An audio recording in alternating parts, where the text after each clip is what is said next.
Saudaraku, Jakarta Lavania Lubang Elektrik berhasil bangkit dan menutup pekan kedua Proliga 2024 dengan hasil yang memuaskan. Pekan kedua Proliga 2024 yang digelar di Gor Jatidiri, Semarang, Jawa Tengah telah tuntas pada kemarin Minggu 5 Mei 2024.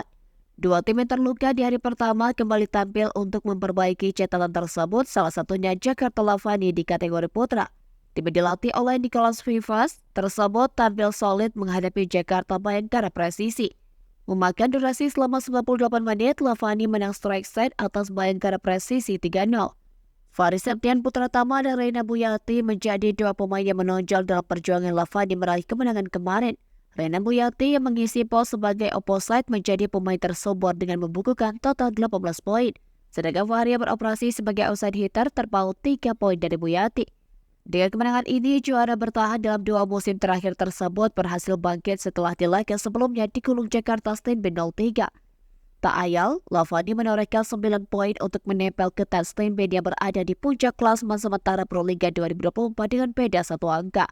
Posisi yang tidak jauh berbeda juga menimpa Jakarta Electric PLN yang mampu memperbaiki catatan di pentas persaingan kategori putri. Yola Yuliana dan kolega sebelumnya meraih hasil minor di hari pertama pekan kedua Proliga 2024 dengan tumbang di tangan Jakarta Pertamina Enduro 1-3. Hasil suram tersebut tampaknya sudah dilupakan setelah pasukan jaminan Dokmang tersebut tampil menawan melawan Gresik Petrokimia Pupuk Indonesia. Laga ini berjalan ketat full set dengan hasil manis yang didapat Jakarta Electric PLN dengan skor 3-2. Kerasnya persaingan di pekan kedua ditutup oleh kemenangan mutlak Jakarta Pertamina Pertamax atas Kudus Sukun Badak di kategori putra. Berikut rekap hasil Proliga 2024 pekan kedua Minggu 5 Mei 2024.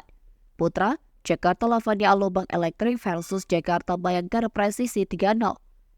Putri, Jakarta Electric PLN versus Gresik Petrokimia Pupuk Indonesia 3-2.